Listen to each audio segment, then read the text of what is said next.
Hi, I'm Jasper Doucé, I'm the breeder of Toulayna and I'm here to meet Kent Farrington, the rider of Toulayna. This is my first time at the Dutch Masters and today is also a special day because I meet Toulayna again after I sold her. I'm 25 years old and together with my family we run our family business called the Bloesemhof and we grow, trade and sort apples and pears. I think 4 years ago that I sold her to the Philippaerts family and now I see her again today. This was my very first foal and it's quite a special one.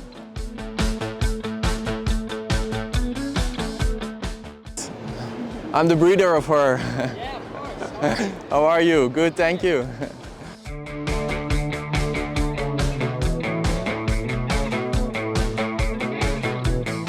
Of course, it's every breeder's dream to have a horse competing at this level. Knowing to train her by myself until a 7-year-old horse is also I'm very proud of. I was always interested in breeding horses, especially searching for a good stallion. At that time, at the age of 14, I was mainly guided by my trainer at the time because my parents and I didn't know much about horses because I just started.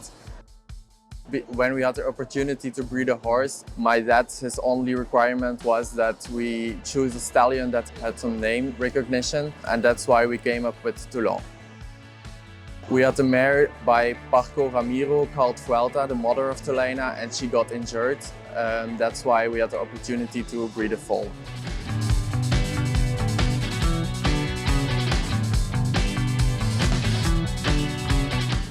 Yes, I sold her to the Philippaerts family. She wasn't there for long. I sold her and after a month there was Knokke Hippiek, an international jumping in Belgium. And the first week she jumped with Thibaut Philippaerts and the second week with Nicolas Philippaerts. And in the 2 weeks she had 2 victories in the 7-year-old classes.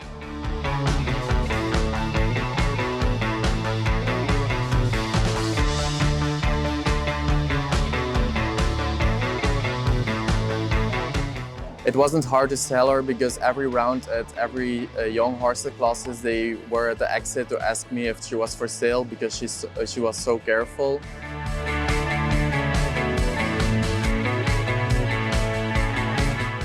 I followed her career closely online, but at the beginning when she was jumping lower classes at Wellington, you have to pay for the videos. It was like $20 for a video. Of course, I bought them all. Happily, now it's easier to follow her online because she's jumping higher classes and there's always a live stream, so I follow up her career. I have still contact with the 2 grooms of Toulayna and they're taking such a good care of her, where I'm really thankful for. And I also exchanged some stacks with Kent Farrington. Toulayna is very intelligent, what is really important in the high level show jumping. She's also really careful and she always wants to work. So that's everything a horse needs. And besides that, she's also super fast, what makes that she also is a competitive horse.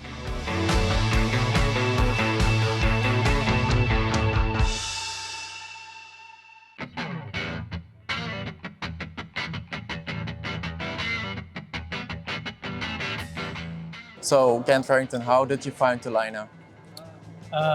Ludo Philippaerts called me. I've known Ludo a long time and he told me to stop by his stable. He had an idea for us to do a horse together. I stopped by, we chatted for a little and I said, okay, sounds like fun. And I shook his hand and we went from there. I had never even seen the horse yet, but he said he thought he had a great horse for me and that we would have some fun doing a horse together. Okay, nice. And the first time you tried her, you was immediately...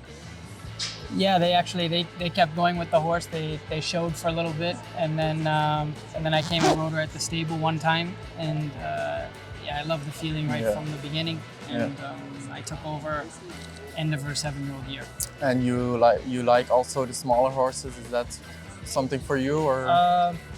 I'm not that big, so I think smaller horses suit me, and maybe they don't suit everybody else. So yeah, she suits you very well.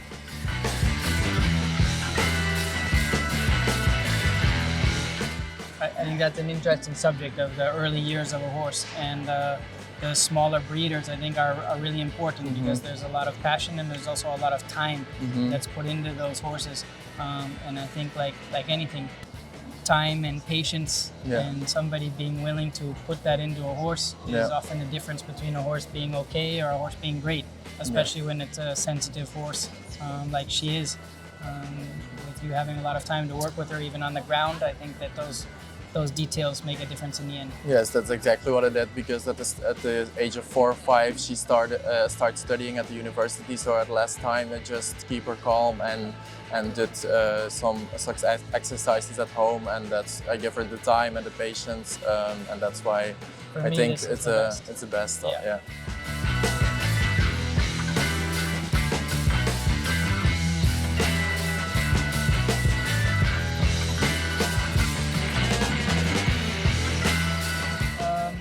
I don't know that there was really a difficulty. You know, her mind was always really great. She's a fighter in the ring. She's super careful, had a lot of energy. I think it's just trying to get all that energy under control at big jumps and keeping her focused there for that. But honestly, I don't think that there was really one main difficulty. No, okay, perfect. Just being patient and letting her grow. Yeah, that's something I recognized when I see your videos. But she was more calmer in her younger years. I see now she's really, really exciting to jump. I find that with a lot of horses, even when they have blood as they grow in the sport. If they have nice blood when they're young, sometimes they end up with a lot of blood as they get older. And this, I think, helps them for the sport. They have this energy that helps them jump big jumps. Yeah, nice.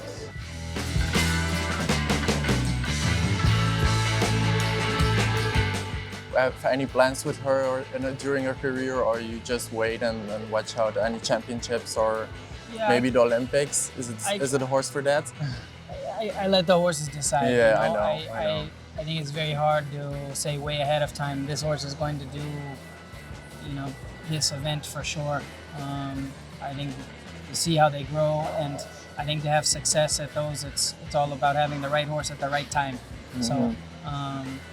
If it's the right time for her sometime in the future for one of those, I think she'd be great for it.